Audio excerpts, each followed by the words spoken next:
G. Elliott Morris was the editorial director of data analytics for ABC News and is a former senior data journalist for The Economist. He currently publishes Strength in Numbers, where he writes about politics, public opinion polling, and democracy at gelliottmorris.com.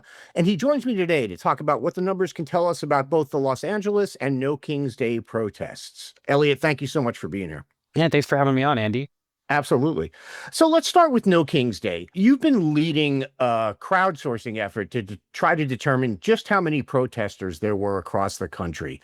Before we get into what you found, tell us how you're doing this. Yeah, that's a great question. And I'll say why we're doing it also. And the Sure. why here is that it's just very hard to come up with a like nearly official count of how many people show up at these protests. As journalists, especially, this can be problematic because the data that we have to rely on is like accounts from organizers, which tend to be inflated, or anecdotal accounts of like how many people the press maybe saw at this one location in LA or New York or what have you. So you really want to try to get as much data from the ground as possible. So that's what we did. And I don't think we're coming up with an official estimate, but at the very least, we're being a lot more comprehensive and systematic than other people. So I Yeah. can keep going if you, or it No, sounded no. like you were gonna. I was going to say you are very careful when you write about this to say that it isn't an official number, and I appreciate that. But so what did you find? What is your estimate based on the sources that you've used of how many people attended at least one of these rallies? Yeah, so what we did is we asked people who were at these rallies to tell us how many people were there. That requires some guesswork by them. Right. And we also just collated reports from the press. Lots of local news websites tend to report credible estimates, so we got those too. What we found is that in about 900 out of 2,100 protests where we currently have data, around 3 million people say they showed up, or we have testimony from people that around 3 million people were there. Right. That's not complete data. So if you extrapolate based on the data we don't have, then it's somewhere around 5 million people, we think. Could be as high as 6 or as low as 4 because there's some error. So that would make the No King's Day protests the second largest mass protest in American history, second to the 1970 Earth Day protests, which were 20 million people, like 1/10 of the US population at the time. Wow. There's a concept that I've seen bandied about a lot on social media in the wake of the No Kings rallies, and that's something called the 3.5% rule or 3.5% threshold. Can you explain exactly what that is? The 3.5% rule is a threshold proposed by a Harvard social scientist by the name Erica Chenoweth, with the idea being if 3.5% of a population, in this case the US population, is engaged in mass protests about something, then they have a near 100% probability of achieving whatever they're protesting. So in this case, I guess it's democracy or Right. or against Donald Trump. Yeah. Then they're not going to be able to kick it out with 3.5%, but they might be able to, make their statement about rolling back executive, powers or something. It's not perfect. So, right, like 3.5% rule is somewhat overinterpreted to mean like the thing you're protesting will happen. No, it's just a statistical estimate. So it's not like predetermined that if 3.5% of people had showed up this past weekend, then yeah, Donald Trump would be rolling back his immigration agenda. In fact, that does seem to be what happened, but for other reasons. Right. We didn't hit the 3.5% threshold over the weekend, did we? No, it seems like we'll be around 1.1 to 1.4% of the US population, which is still huge. And if you only count adults, it's closer to 2%. So that's big turnout Yeah, for a sure. protest like this. I mean, the earlier protests in the years were about half the size, maybe 2/3 if we're generous. So it's still enough to make a message. And then I'll just sort of say by way of TV comparison, it's also enough to probably make the president feel a little bit embarrassed about the turnout for his sort of counter programming over the weekend. And that is powerful in the press. So 3.5% rule doesn't really matter if there's no press coverage of the protests or people in power talking about the people that are protesting and why they're protesting. So that's another variable here to keep in mind, and it might magnify the significance of the 1% of people who did turn out. Sure. And there is data that shows that, like, if 1.5, 2% of the population turn out for these protests, there's still a really decent chance of the goals being achieved. Yeah. So the same study that presents 3.5% rule as your like, best shot, your nearly 100% chance of achieving your goals. That study also shows that if you have about 1 to 1.5% of the population showing up, there's between a 50 and 60% chance that they're achieving their goals. So again, these are all like estimates, and there's cases that break the rules, but in this case, that would suggest like a pretty good chance. That's enough. It's a critical mass. It's a good rule for us to attach some meaning to the amount of people Right. that are showing up. And I guess I would say that's how it should be used. Yeah, no, that makes perfect sense. So we obviously we can't know with a strong degree of certitude how many people were at the No Kings protests, but we can know fairly well the number of protests that were held, right? Yeah, that's right. I mean, we do have to take organizers at some point at their word for this, but they say there was 2,100. We have data from, like I said, nearly half of them. It doesn't make sense to me that they would lie about that. They have like partner organizations at lots of these local events, so it's sort of a question of like how trustworthy the sponsor organization is. Right. So if we take those 2,100 at their word now, we can verify them later.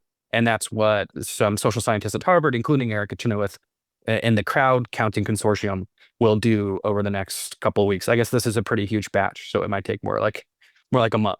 So if those are verified, then we can compare them against verified protests from the past number of protests, and that data is pretty solid. There's no real debate whether or not there were protests in Charlotte for the first batch of protests against Trump, the 50501 protests, I think they were Right. called. Like, we know that happened, right?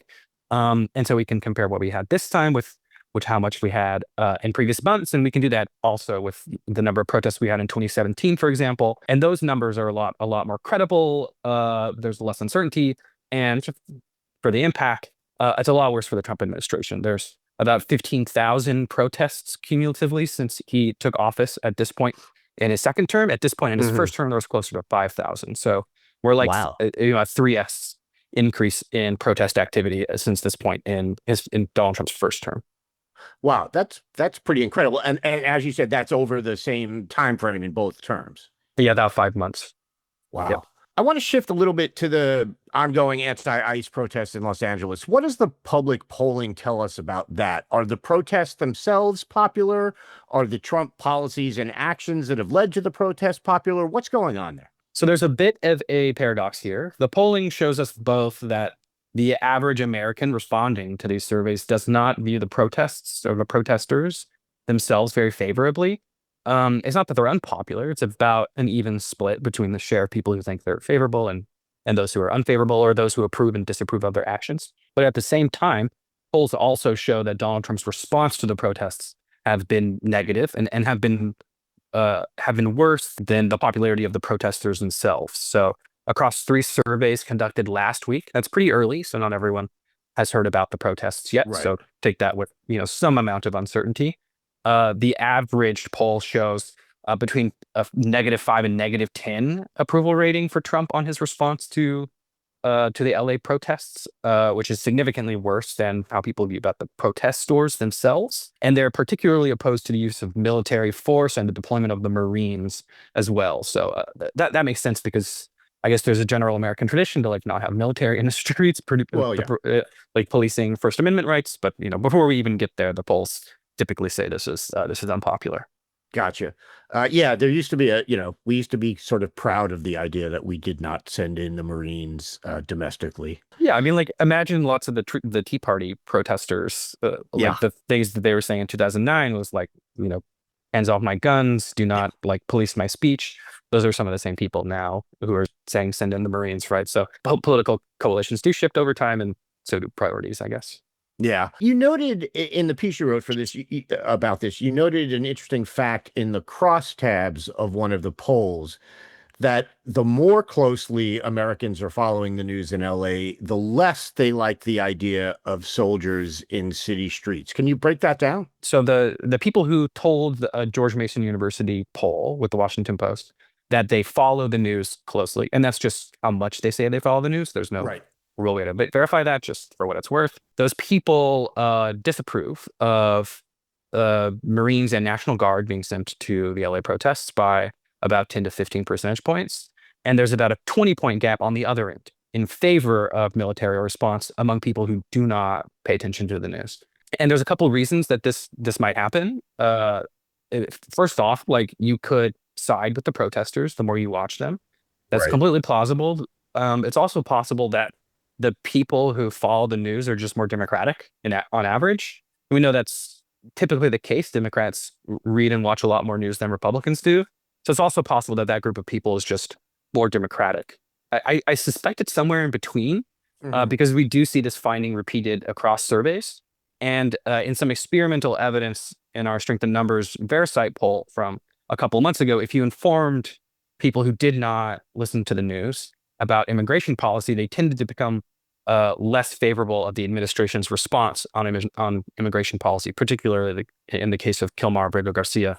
So that's just suggestive evidence that maybe if people are watching the LA protests more, they tend to side with the administration less. That's plausible. I mean, could it also be just that you could have people who don't side with the protesters, but if they see images Or against the administration, yeah. Yeah, but if they see images of armed soldiers in the streets of an American city, they sort of instinctively don't like that. Yeah, and there's some footage as well, I'll say, from the last couple days of people dressed in military fatigues holding M4 rifles, Yeah, slinging them behind their back and yeah. throwing protesters to the ground. We know from our study of American history that those images of troops taking actions on civilian protesters are very negative. Pretty much regardless of the context of the protest, as long as it's not like, they're burning down police stations, that Sure, can sure. complement or that Yeah. can sort of confuse things a little bit. So I would expect that to have a negative reaction, or produce a negative reaction among the public, and the people have told us they don't like that anyway. So I think that's what we should expect. So one of the things that we've heard a lot from some folks, including some folks in the Democratic Party, Democratic politicians, is that the LA protests are playing right into Trump's hands. At least so far, it doesn't feel like the polls are showing that. Am I wrong? No, I think it's nonsense.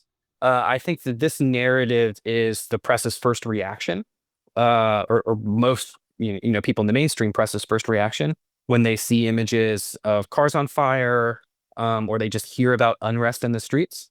I think probably because of the initial reaction from Donald Trump in 2020, in which he really tried to take advantage of the Black Lives Matter protests against the killing of George Floyd, and that seems to play well with him, at least in the images in the press.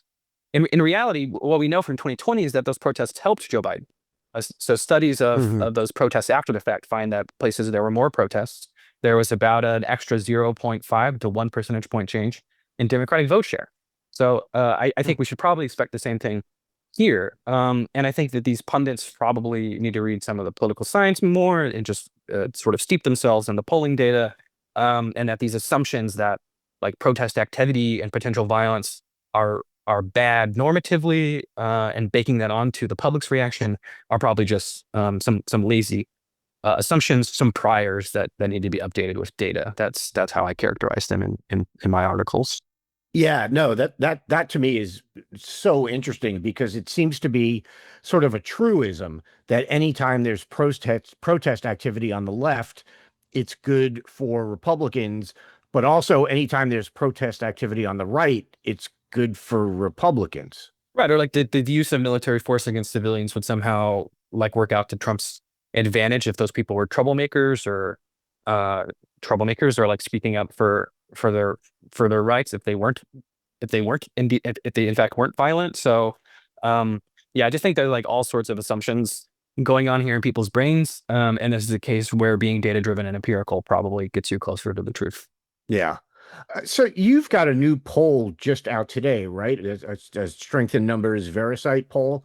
Yeah, so we're doing a survey every month, and we're changing up the questions. Some of the questions we ask every month, but we do ask Trump's approval rating, which this month we find is relatively unchanged compared to May, maybe a point higher, but that's statistical noise. And we find he's unpopular on immigration, on deportations. In fact, he's unpopular on 10 out of 11 issues we asked.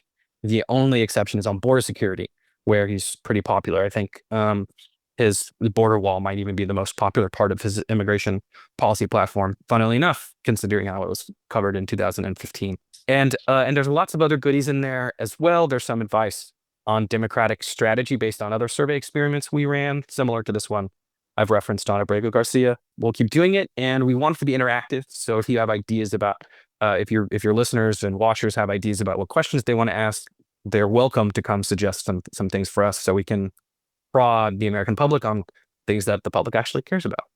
That's great. I found it really interesting that, and you mentioned it, that on border security, Trump has, I think it's 53% approval, but on immigration, he only has a 46% approval. I think it's interesting to me that those two things seem to be distinct in the minds of the people who were polled. Yeah, there's just a classic problem I've seen come up where people take smaller issues and wrap them into bigger ones so they can, I guess, generalize more about politics. It makes narrativization easier. In this case, what's happened, I think, over the last 5 or 6 years, people have wrapped up a little a little card that says border security into a bigger package that says immigration.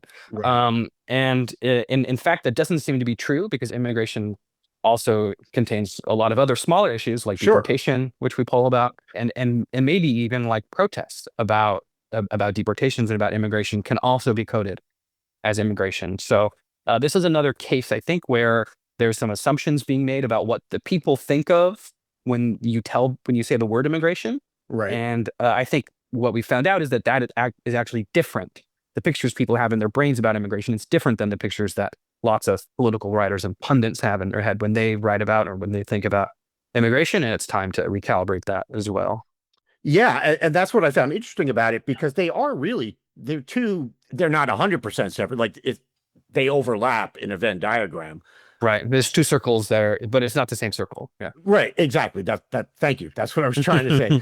And like you said, we sort of, when you see polls of other polls, and when you hear people talk about it, it is all lumped into one thing. But you can want to have a strong border, a strong and secure border, but also be in favor of immigrants coming to this country, right?